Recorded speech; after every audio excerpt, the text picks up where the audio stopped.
Les caméras tournaient déjà lorsque l'enveloppe tomba sur la table. Camilla se figea, toujours souriante. Toujours en pleine phrase, faisant toujours semblant de ne pas avoir bâti toute cette marque sur le dos de quelqu'un d'autre, elle jeta un coup d'œil au logo doré en relief sur les documents juridiques. Puis elle me regarda. Je ne dis pas un mot. Je n'en avais pas besoin, elle savait. Je n'étais qu'un visage parmi tant d'autres, caché derrière une rangée d'investisseurs et d'influenceurs avec leurs anneaux lumineux et leurs flûtes de champagne. Mais elle savait. Parce que c'était le même visage qui était resté éveillé avec elle jusqu'à 2 heures du matin pour dessiner des prototypes. Le même qui avait partagé des moodboards, des combinaisons de police, des ébauches de slogans. Le même qui lui avait fait confiance. Elle trouvait mes idées mignonnes. Elle disait que j'étais trop obsédée par les petits détails. Elle disait que personne ne veut de Tupperware minimaliste qui s'emboîtent comme des Legos. Mais une fois qu'elle a vu l'engouement, les likes, le message privé d'un représentant de marque, les rumeurs dans le milieu, elle y a soudainement cru. Pas en moi. En l'argent, elle l'a présenté comme si c'était le sien. Elle l'a lancé comme si elle l'avait créé elle-même, et pendant des mois, elle a souri lors des interviews en disant des choses comme « J'ai toujours été obsédée par la fonctionnalité », comme si elle avait déjà utilisé le mot « fonctionnalité » avant moi. Je m'appelle Tessa et tout le monde m'a dit de laisser tomber. Ne t'abaisse pas à son niveau. C'est ta sœur. Ça ne vaut pas le coup de faire tout ce cinéma. Mais ce qu'ils ne savaient pas, c'est que j'ai déposé le brevet 6 mois avant qu'elle ne touche au design. Les croquis étaient horodatés. Le dossier était filigrané. La société était enregistrée à mon nom. Elle a construit la façade. Mais c'est moi qui ai posé les fondations. Et aujourd'hui, devant les caméras, le champagne et sa grande annonce, je lui ai retiré le tapis sous les pieds. Elle voulait un jour de lancement. Je lui ai donné une leçon de gravité. Camilla et moi étions proches. Pas le genre de proximité où l'on finit les phrases de l'autre. Le genre où elle allumait l'allumette et où je maintenais tranquillement le feu. Elle aimait être vue. J'aimais faire en sorte que les choses fonctionnent. Sur toutes les photos de famille, elle est au premier plan, faisant le signe de la paix ou tenant un trophée. Je suis à l'arrière, tenant quelque chose que nous avons fait ensemble. Une affiche pour sa campagne scolaire. Un cadeau fait main pour l'anniversaire de notre mère. Un prototype fabriqué à partir de boîtes de céréales qu'elle a présenté à son salon des inventions en CE2, ma conception, son nom. C'était toujours comme ça. Elle recherchait les projecteurs. Je construisais ce qui les soutenait. Je l'ai toujours, d'ailleurs, ce modèle en carton plié, rangé au fond de mon placard. Chaque fois que je le vois, je me souviens à quel point j'étais fière de l'avoir fabriqué, et à quelle vitesse elle s'en était emparée. Je n'y prêtais pas vraiment attention à l'époque. J'étais plus concentrée sur le travail. J'aimais construire des choses. J'aimais résoudre des problèmes. Elle adorait essayer de nouvelles choses, passant d'une activité à l'autre. Cours d'immobilier, dropshipping, quelque chose en rapport avec les NFT. J'aimais écouter ses idées et élaborer des stratégies pour les concrétiser. Un système de rangement modulaire pour la cuisine. Simple. Élégant. S'emboîte comme un puzzle, conçu pour les petits appartements et les cuisines exiguës. Quelque chose que j'aurais aimé avoir quand j'étais enfant, quand la porte du frigo heurtait le mur si on l'ouvrait trop grand. J'y ai travaillé pendant 2 ans. La nuit, le week-end, pendant ma pause déjeuner. Des croquis, des révisions, des modèles imprimés en 3D, empilés dans des boîtes à chaussures sous mon lit. La première fois que Camilla l'a vue, elle a vraiment eu l'air impressionnée. « Attends, c'est toi qui as fait ça ?» Elle l'a retourné entre ses mains. « Tess, c'est... génial. » C'était la première fois qu'elle me disait ça. Génial, elle m'a posé 1000 questions. Comment je l'avais construit, à qui je l'avais présenté, ce dont j'avais besoin pour la suite. Elle m'a proposé son aide. Elle a dit qu'elle pouvait le montrer à des gens. Elle a dit qu'on devrait former une équipe cette fois-ci, de vrais partenaires. Et pour une fois, je l'ai laissé entrer dans ma vie. Je me suis permis de croire que nous étions différents désormais. Nous avons commencé à rédiger ensemble, tard le soir. Nous partagions nos fichiers. Nous avons trouvé des idées pour la marque, des concepts pour le nom. Elle disait « nous ». J'entendais « moi ». Mais ce qu'elle voulait vraiment dire, c'était « moi ». Après que Snapnest soit devenu viral, les messages privés ont commencé à affluer. Certains provenaient d'inconnus, d'autres de personnes que nous connaissions tous les deux. L'un d'eux disait « Ne sois pas si amère la prochaine fois, c'est elle qui a rendu ça possible ».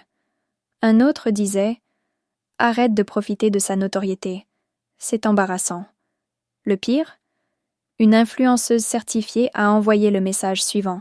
« Si tu étais sérieuse, tu l'aurais lancé toi-même. » Je n'ai répondu à aucun d'entre eux, j'ai juste enregistré les captures d'écran. Des preuves, au cas où quelqu'un se demanderait qui a commencé. Au début, ça m'a fait plaisir. Comme si nous avions franchi un cap. Camilla ne se contentait pas d'aider, elle s'impliquait vraiment. Elle apportait du vin lors de nos soirées de travail. Elle envoyait des brouillons de logo à 1h du matin. Elle m'a même envoyé un SMS disant « J'ai dit à maman que tu allais être la prochaine Sarah Blakely. » Nous avons ri du nom ridicule qu'elle avait trouvé pour la marque, Snapnest, et j'ai plaisanté en disant que cela ressemblait à une application de rencontre pour oiseaux en colère. Elle se moquait de ma palette de couleurs. Je la taquinais sur son obsession pour les soirées de lancement. C'était amusant. Et pour une fois, je me sentais comprise, pas seulement par ma sœur, mais aussi valorisée par elle. 3 semaines plus tard, elle a cessé de répondre à mes SMS. Elle disait qu'elle était débordée par un autre projet. Elle a annulé 2 de nos séances de conception. Elle disait qu'elle me recontacterait la semaine prochaine. Elle ne l'a pas fait. J'ai découvert ce qui s'était passé grâce à un collègue qui m'a glissé son téléphone sur la table pendant le déjeuner et m'a dit « Ce n'est pas ton truc ?» C'était une vidéo Instagram.Camilla, debout dans une cuisine louée avec un éclairage parfait, souriait à la caméra. Elle montrait le produit que nous avions créé. Elle l'appelait « le projet de ses rêves ». Elle lançait une prévente. Elle avait même utilisé ma phrase. Conçu pour les petits espaces, fabriqué pour résoudre de vrais problèmes. J'ai cligné des yeux. J'ai regardé à nouveau. Mon nom ? Pas une seule fois. Je l'ai appelée. Elle a répondu et m'a dit « Salut, c'est génial, non ?» Je ne pouvais pas parler. Elle a continué. « J'allais te le dire, mais ça a été tellement rapide. Les messages privés ont explosé. On a déjà des précommandes. » Puis, « Tu peux être fière, Tessa. C'est toi qui as inspiré ça. » Inspiré comme si j'étais un tableau Pinterest. Plus tard dans la soirée, j'ai vu qu'elle m'avait bloqué sur le compte de la marque. Je l'ai dit à mes parents. Ma mère avait l'air mal à l'aise. Elle a dit « Eh bien, tu as toujours dit que tu ne voulais pas être sous les feux de la rampe. » Mon père a marmonné quelque chose à propos de ne pas créer de drame entre sœurs. Puis ils ont changé de sujet pour parler de la nouvelle entreprise de Camilla. Ils ont même republié sa vidéo de lancement, avec des émojis en forme de cœur. Le lendemain, elle m'a envoyé un SMS. Juste une ligne. « Tu veux être mentionnée comme conseillère sur le site web ? Je t'envoie tes identifiants. » Pas d'excuses, pas de reconnaissance, juste une proposition pour être invisible à la vue de tous, cachée dans le pied de page de quelque chose que j'avais créé. J'ai fixé l'écran. Je n'ai pas répondu. Puis j'ai supprimé le message et créé un dossier intitulé « Preuve ». Ce week-end-là, quelqu'un de mon université m'a envoyé un message privé. « Tu n'as pas inventé quelque chose comme ça il y a quelques années ? Ça m'a semblé familier. » Encore ce mot, familier. Jamais crédité, jamais reconnu, juste prise, reconditionnée, monétisée. Elle n'a pas seulement volé mon idée, elle a volé la version de moi qui lui faisait confiance.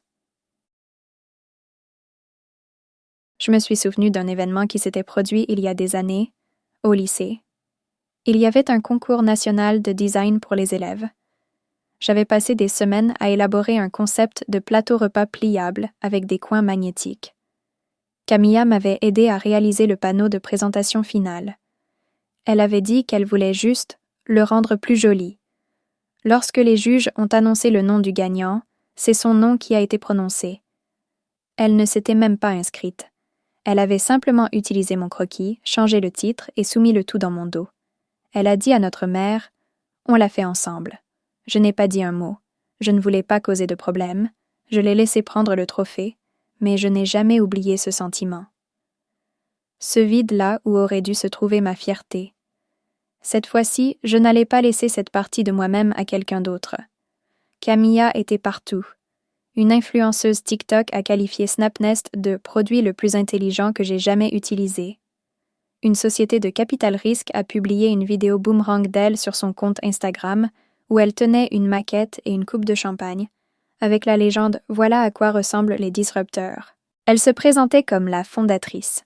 Elle faisait des podcasts. Elle citait son parcours. Elle a déclaré à un journaliste qu'elle était obsédée par l'efficacité depuis son enfance. Assis sur mon canapé, tenant le prototype que nous avions construit ensemble, je la regardais décrire l'agencement de mon appartement comme source d'inspiration. Puis vint l'email. Objet. Événement officiel de lancement de Snapnest. Rejoignez-nous. Mon nom n'apparaissait nulle part, mais l'invitation reprenait tous les éléments de design dont nous avions discuté. Le même logo, le même slogan, la même présentation du produit, mot pour mot, tiré du dossier de présentation que j'avais rédigé. Même le rendu sur la dernière diapositive était le mien. Elle ne s'est pas contentée de me couper du coupé. Elle m'a remplacé. J'ai tout raconté à l'un de mes amis les plus proches. Il m'a dit « Tu as tout à fait le droit d'être en colère, mais ça ne vaut peut-être pas la peine de te lancer dans une bataille juridique. Elle a clairement atteint la ligne d'arrivée plus vite que toi. C'est la vie. Tu ferais mieux de laisser tomber. » Ce n'était pas seulement une trahison. C'était une manipulation mentale de la part de tout son entourage. Ce soir-là, j'ai ouvert mon ordinateur portable. J'ai survolé le dossier intitulé « Archives conceptuelles ». Je l'ai glissé vers la corbeille. Ma main est restée là pendant un long moment, parce qu'une partie de moi les croyait. Que c'était peut-être trop tard, que l'histoire était peut-être déjà écrite, et pas en ma faveur. Puis je me suis arrêtée. J'ai créé un nouveau dossier à la place. Je l'ai nommé « Preuve » et j'ai commencé à tout y transférer. Cette nuit-là, j'ai sorti le vrai dossier, celui que j'avais discrètement constitué au début de la phase de conception. Je n'étais pas paranoïaque. J'avais simplement appris à mes dépens, lors de projets de groupe, de stages et même de concours universitaires, que la personne la plus bruyante dans la pièce était souvent celle qui repartait avec votre travail. J'ai donc conservé les emails. J'ai sauvegardé les messages Slack. J'ai sauvegardé chaque croquis, photo de prototype, horodatage et mémo vocal. J'ai même déposé le brevet. 6 mois avant que Snapnest n'ait un nom, elle pensait être intouchable. Ce qu'elle ne savait pas, je n'avais pas seulement créé un produit, j'avais créé une protection. Moi, des années plus tôt, assis dans un couloir de l'université, regardant un camarade de classe présenter mon concept, trop choqué pour parler, trop effrayé de brûler mes ponts. À l'époque, je suis partie, mais pas cette fois-ci. Cette fois, je n'ai pas dit un mot jusqu'au moment de dévoiler mon jeu, preuves à l'appui. Elle pensait que le vol était la fin de l'histoire. Je n'avais fait que signer. Plus tard dans la semaine, je suis restée éveillée jusqu'après minuit, la lumière de mon bureau étant la seule source de lumière dans l'appartement. J'ai ouvert le tiroir où je gardais mes premiers dessins, des plis dans le papier, des taches de café, de véritables empreintes digitales témoignant de mes efforts. J'ai pris une photo du tout premier croquis que j'avais jamais fait et je me l'ai envoyé par email avec pour objet « Commence ici ». Puis je l'ai ajouté au dossier. Un ancrage de plus dans la chronologie. Chaque date n'était pas seulement une preuve. C'était une trace qui me ramenait à ma propre croyance en cette idée. À la version de moi qui faisait encore confiance aux gens avant d'apprendre à me faire davantage confiance. Je ne lui ai pas envoyé de SMS. Je n'ai pas publié de messages rageurs. Je n'ai pas fait de subtweet. Je ne l'ai même pas confronté. Camilla s'attendait au chaos. Elle s'attendait à un drame, mais je ne lui ai pas offert un feu d'artifice. Je lui ai donné une mèche. J'ai d'abord contacté l'avocat que j'avais mis en favori il y a plusieurs mois, celui qui était spécialisé dans les brevets de conception et le vol de propriété intellectuelle à petite échelle. Je lui ai envoyé les documents, le certificat de dépôt, les fichiers de conception datés, les captures d'écran des messages de Camilla, dans lesquels elle demandait à emprunter le prototype pour prendre des photos. Il m'a appelé le lendemain. « Vous êtes en béton », m'a-t-il dit. « Et si elle rend l'affaire publique, nous ferons encore plus de bruit. » Puis il m'a demandé « Voulez-vous également demander des dommages et intérêts? Nous pouvons réclamer ces bénéfices. Cela fera un exemple. » J'ai hésité. Je pouvais déjà imaginer les gros titres, le drame, l'indemnisation, mais tout ce que je voulais, c'était récupérer mon nom, mon travail entre mes mains. « Non », ai-je répondu. « Je veux juste que cela soit corrigé. » J'ai alors pris une décision que je n'avais partagée avec personne. Quelques mois plus tôt, alors que Camilla prétendait encore être ma cofondatrice, j'avais discrètement présenté SnapNest à une petite entreprise durable spécialisée dans les articles ménagers. Ils avaient refusé à l'époque, disant que c'était trop tôt. Je les ai recontactés, cette fois avec un argument de poids. L'argument de Camilla. Ils ont répondu rapidement, pas seulement parce qu'ils croyaient désormais au design, mais parce qu'ils détestaient les imitations. Et ils adoraient détenir les droits exclusifs sur les produits exposés.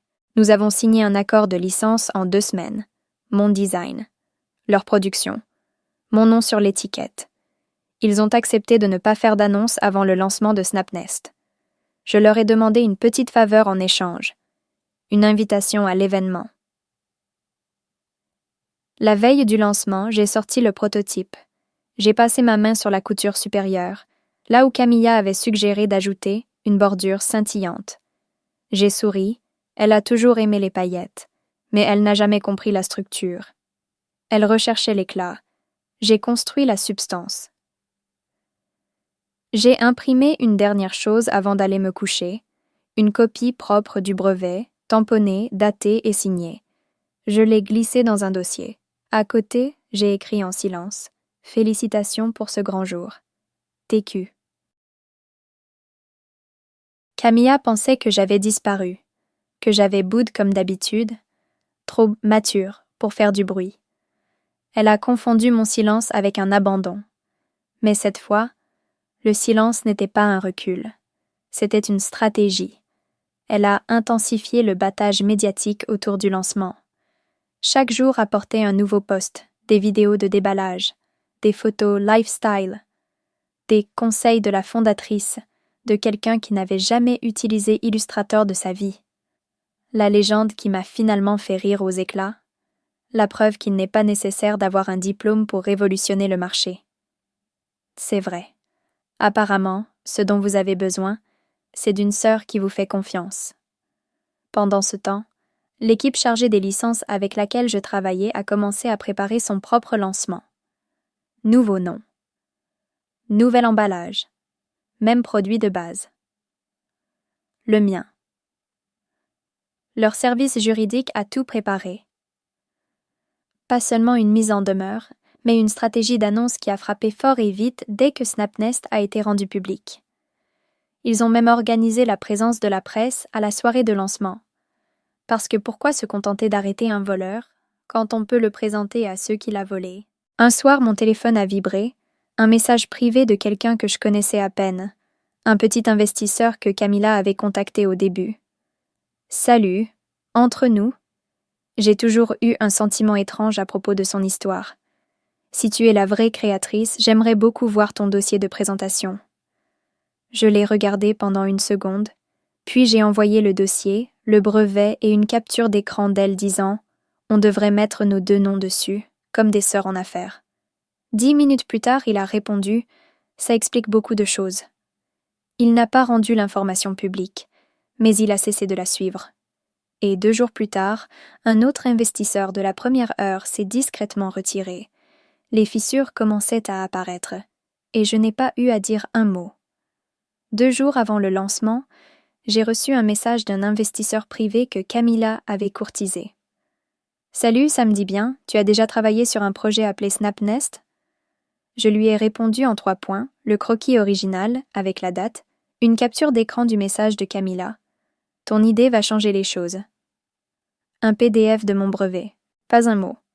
Juste des faits, elle n'a pas répondu. Mais le lendemain matin, la page d'accueil de Snapnest était en maintenance. Et Camilla a publié un message vague évoquant des problèmes techniques. Elle a été rétablie quelques heures plus tard. Car Camilla ne recule jamais.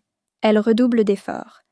Je me suis souvenu de l'époque où nous construisions des forts avec des oreillers quand nous étions enfants. J'avais monté la structure, équilibré les chaises. Elle avait déchiré le drap en essayant d'accrocher des guirlandes lumineuses. Puis elle avait dit à ma mère que c'était moi qui avais tout renversé. Elle a toujours voulu être sous les feux de la rampe. Elle se fichait que tout s'écroule. Elle a créé le buzz. J'ai construit le marteau. Le jour du lancement, il ne me restait plus qu'une chose à faire, me présenter et attendre. Camilla avait réservé un toit-terrasse en ville, un bar éphémère, un DJ, des enseignes lumineuses. Son visage était imprimé sur les serviettes à cocktail. Je suis arrivée tôt, pour ne pas être vue, juste pour observer. Elle ne m'a pas remarqué. Trop occupée à poser pour les caméras, à rejeter ses cheveux en arrière, à dire des choses comme « On vient juste de commencer ?» Je me suis appuyée contre le mur du fond, j'ai siroté de l'eau gazeuse et j'ai vérifié mon téléphone. C'est là que le rebondissement a eu lieu. Un deuxième investisseur m'a envoyé un message. Celui-ci avait été cité dans un article de Forbes vantant les mérites de Snapnest. Beaucoup d'argent, une réelle influence. Salut Tessa. Je viens de voir ton nom dans un article sur Snapnest. Il faut qu'on parle. Je n'ai pas répondu. J'ai préféré transférer l'email à mon avocat. Il m'a répondu en 2 mots, c'est le moment. Puis un deuxième message est arrivé. Nous pouvons la assigner avant l'événement si vous préférez garder cela secret. Pas besoin de faire de scène, la loi est toujours en vigueur. J'ai regardé Camilla de l'autre côté du toit, levant son verre vers les caméras. Elle riait comme si elle avait déjà gagné. J'ai repensé à tous les messages, toutes les présentations, toutes les minutes qu'elle avait passées à construire quelque chose qui ne lui appartenait pas. Elle l'a pris en public. Ai-je répondu. Elle peut le perdre de la même manière. Camilla était en plein direct lorsque son micro a grésillé. Elle a trébuché pendant 1 seconde. A fait signe que ce n'était rien. A ri. Puis une femme s'est avancée, l'une des représentantes juridiques de la société de licence. Calme. Mesurée. Elle tenait un dossier avec le logo Snapnest et un autocollant sur lequel on pouvait lire. Déposé par Tessa Quinn. Elle a chuchoté quelque chose à Camilla. Camilla a cligné des yeux. Elle a ri à nouveau. Puis elle a regardé la foule, vers moi. Je n'ai pas souri, je n'ai pas bougé. J'ai juste levé mon verre. Santé, ma sœur. Ce n'était pas une vengeance, c'était une libération. Elle se disait le visage de la marque. J'étais la signature en dessous. C'est. Avant le début du programme officiel, je me tenais près du bar. 2 influenceuses à côté de moi ont trinqué et ont dit « C'est une vraie bosse. Elle a tout construit à partir de rien. » Je ne les ai pas corrigés, qu'ils pensent ce qu'ils veulent. De l'autre côté de la pièce, j'ai aperçu mes parents. Ils riaient. Ils prenaient des selfies devant le mur d'affichage Snapnest. Ils ne savaient pas que j'étais là. Ils ne savaient pas ce qui allait se passer. Cette partie me faisait encore mal, mais pas assez pour m'arrêter. Qu'ils sourinent maintenant, ils comprendraient plus tard. La musique n'a pas arrêté, mais l'ambiance a changé. On pouvait le sentir, ce silence étrange sous le rythme, comme si tout le monde sentait que quelque chose venait de se briser, même s'il ne savait pas encore quoi. Camilla a tâtonné avec le micro, elle a continué à sourire. Elle a dit qu'il s'agissait d'une petite confusion. Mais sa voix, elle avait cette intonation tendue, celle que je connaissais depuis toutes les mensonges qu'elle m'avait racontés quand elle était petite. La représentante juridique n'a pas élevé la voix. Elle n'en avait pas besoin. Elle a remis à Camilla la mise en demeure. Puis les documents relatifs au brevet. Enfin, une déclaration à lire, rédigée par la société qui détenait la licence. quelque chose à propos de droits de propriété intellectuelle, de fausse représentation du produit et de transfert immédiat des droits.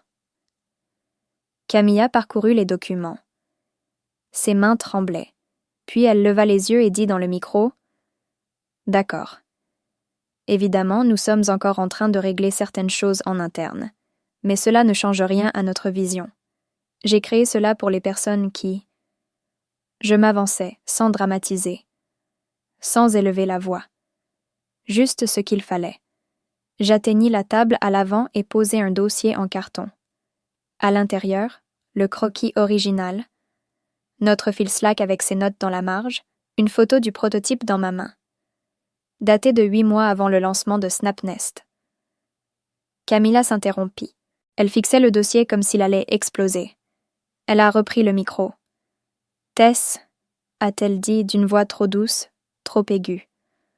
On va en parler hors micro, d'accord ?»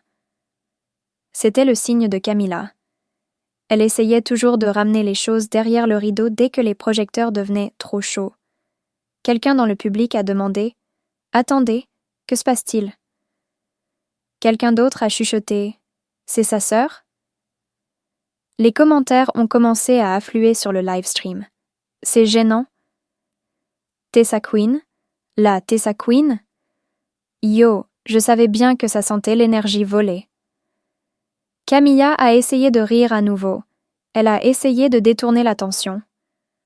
On a travaillé toutes les deux dessus, d'accord? J'ai juste pris les devants pour les relations publiques. Je l'ai regardée et j'ai dit, dans le micro, pour la première et unique fois de la soirée, « Tu n'as pas pris les devants. Tu t'es approprié tout le projet. » Des cris étouffés, des téléphones brandis, des captures d'écran volaient dans tous les sens. Je suis partie avant qu'elle puisse répondre. La dernière chose que j'ai vue avant de partir, c'était Camilla qui fixait le prototype, le même qu'elle tenait autrefois dans la cuisine de notre appartement en disant « C'est vraiment génial ». Maintenant, elle le regardait comme s'il s'agissait d'une arme. Parce que c'en était une. Elle pensait que le jour du lancement était le summum. Pour moi, ce n'était que la livraison. La vidéo de lancement de Camilla n'a jamais été mise en ligne. L'agence de relations publiques a retiré le communiqué de presse. 2 investisseurs ont publié des déclarations faisant état d'une négligence intellectuelle. Sa biographie Instagram a changé du jour au lendemain, passant de fondatrice et PDG à son simple nom. Pas de tag, pas de titre, pas de marque. 3 jours plus tard, elle a publié une longue excuse sur l'application Notes. Elle a déclaré qu'il y avait eu un malentendu. Elle a déclaré que les 2 parties avaient contribué au concept. Elle a déclaré qu'elle se retirait de SnapNest pour recentrer ses valeurs. Les commentaires ont rapidement fusé. Ma fille, dis simplement que tu l'as volé. C'est drôle comme la vision disparaît quand le brevet apparaît. Imaginez que vous trahissiez votre propre sœur ET, que vous échouiez. Les partenariats avec les influenceurs se sont taris. La société de licence a commercialisé ma version sous un nouveau nom. Elle a été lancée avec un court article de blog intitulé « Design Done Right », un design bien fait, inventé par Tessa Queen. 1 mois plus tard, Camilla a tenté de changer de stratégie. Elle a créé un compte Instagram appelé eFounder Reset.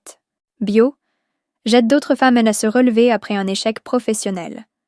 Elle a publié exactement 3 vidéos, toutes filmées dans des cafés à l'éclairage tamisé et accompagnées de légendes telles que « Ce n'est pas ce que tu as perdu qui compte, c'est ce que tu apprends ».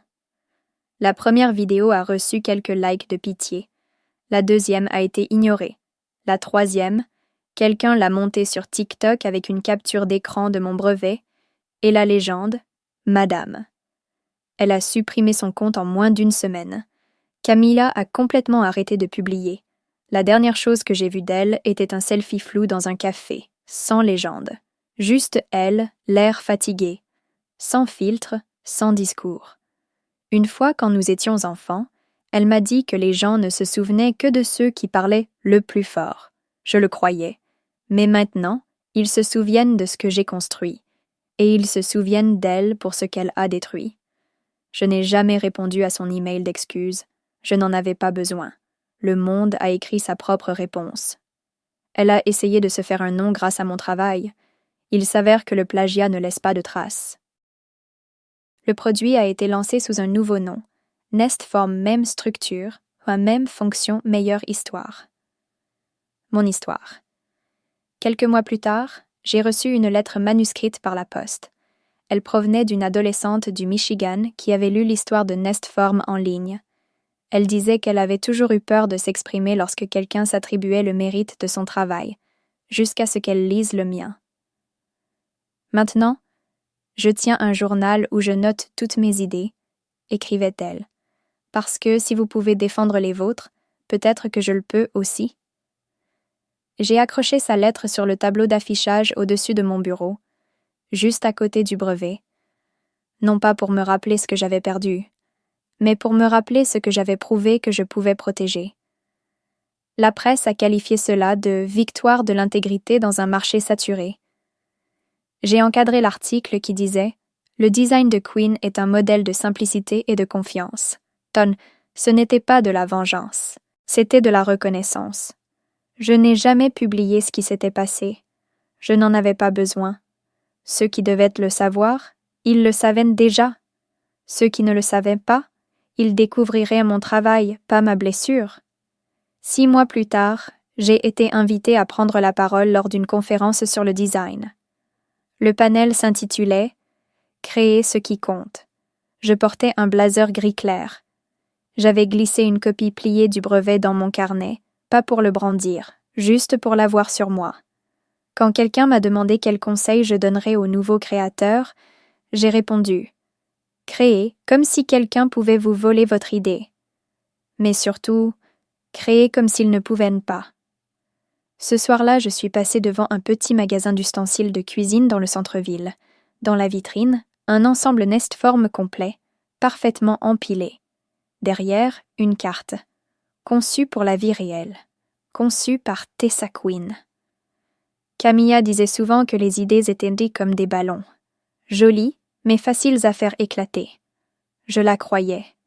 Et maintenant, je construis des briques. Elle est devenue virale. J'ai créé quelque chose qui est resté. Si quelqu'un vous a déjà volé votre travail et que vous avez choisi de continuer malgré tout, vous n'êtes pas seul. Il n'y a rien de mal à s'exprimer et à revendiquer le mérite qui vous revient.